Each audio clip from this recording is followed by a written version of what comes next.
month after 4 vessels were attacked near the United Arab Emirates Fujairah port, 2 more oil tankers have been damaged by suspected attacks on Thursday.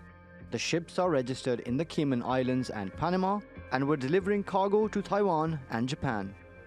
We had an initial report that our ship, which was going from the Strait of Hormuz to Asia, was hit by a shell. After that, our crew saw the other ships came under fire and moved around to avoid this. 3 hours later, it was hit again. They then decided it was too dangerous to remain on the ship, so the crew escaped on lifeboats. While officials say no one was injured by the explosions, many investors worry global oil supplies may become casualties of rising tensions in the region. Slowing global growth has been dampening energy demand over the past few weeks, forcing oil prices down by 20% in the past month. That trend snapped on Thursday as prices rallied 4%. US-based CBS News quoted a US defense official saying it was highly likely Iran caused these attacks, but Iran's foreign minister refutes the accusation. Reported attacks on Japan-related tankers occurred while Prime Minister Shinzo Abe was meeting with Ayatollah Khamenei for extensive and friendly talks. Suspicious doesn't begin to describe what likely transpired this morning. Iran's proposed regional forum is imperative. The Japanese Prime Minister reportedly met with Iranian officials because US President Donald Trump asked him to help mediate with Tehran. Iran has long been a vitally important country in the region, and I believe it will continue to be so in future. Amid rising tension, it is essential for Iran to play a constructive role in strengthening peace and stability in the Middle East, so that this region won't be destabilized further or accidental clashes won't happen. Iran's President Hassan Rouhani says he's been assured Japan will continue buying Iranian oil despite US sanctions. I welcome that Japan is willing to purchase Iranian oil and will consider steps to improve financial ties, as well as ties in the fields of science and culture.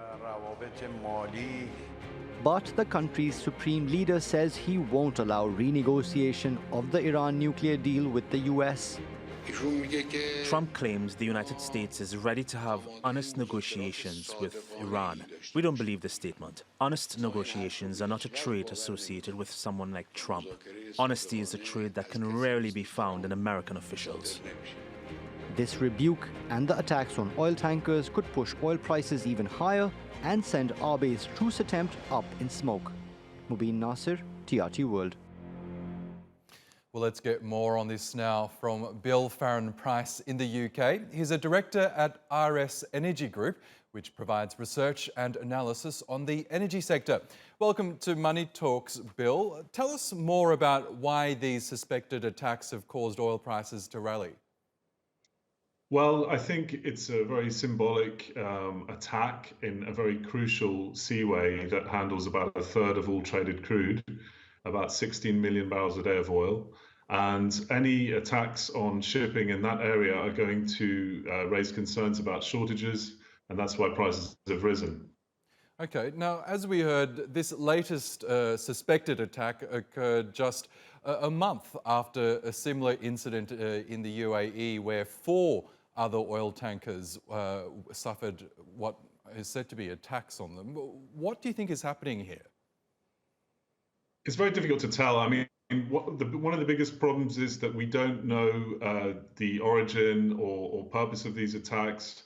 What it is doing, though, is it's reminding those in the global oil market that Middle Eastern supplies are not entirely secure, and that has its own knock-on effects in terms of the potential to raise insurance rates and deter ship owners from chartering tankers in that region. And so it's going to raise the cost of business one way or another. Of course, it also raises oil prices, and that at a time when the global economy is facing its own headwinds is going to create extra problems for the global economy. Yes, and I want to come to oil prices in just a moment, but can we look at what the fears are about this latest attack? Are there fears that it could be the start of perhaps a wider conflict around oil supply? Yeah, I think so. It's no secret that there is a considerable standoff between Iran and its Arab Gulf neighbors.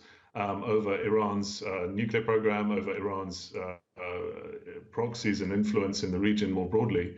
And there are obviously concerns that missteps on either side could lead to a wider conflict that would engulf many of the other major oil producers of that region. So that's the driving concern within the market, that you see something that slips out of control.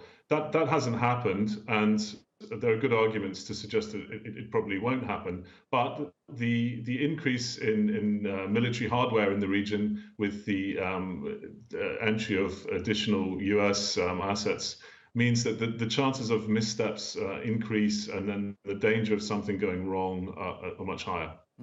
Now, factoring in the latest spike in oil prices as a result of these suspected attacks, the price of Brent crude is hovering around $62 a barrel. They're a far cry from the $72 a barrel we were seeing a little over 3 weeks ago. What's caused this slump in oil prices more generally?